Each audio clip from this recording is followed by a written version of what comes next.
そうですね。何個端っこ。でもあそこ。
お宅訪問に来ました。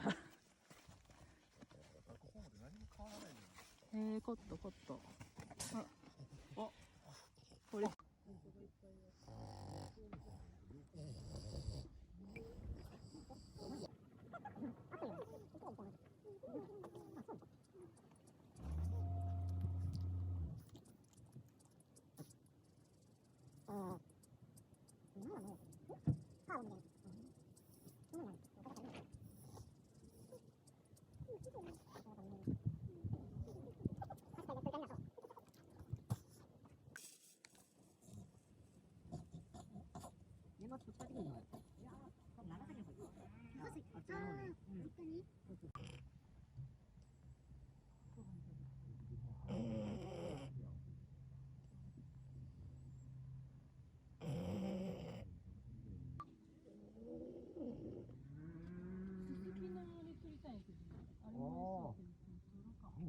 危ねえな。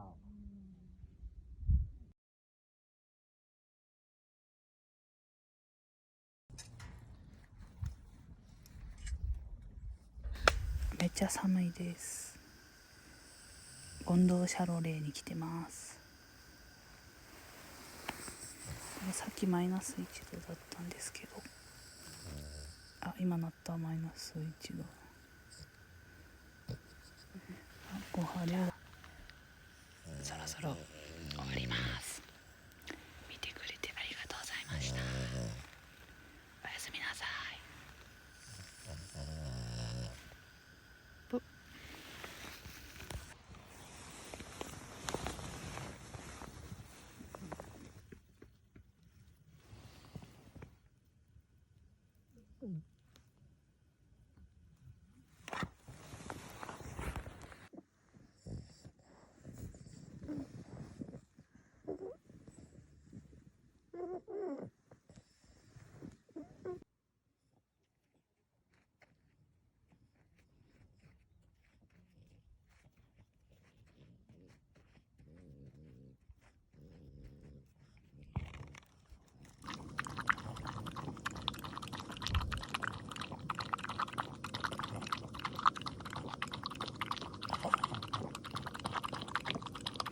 よし。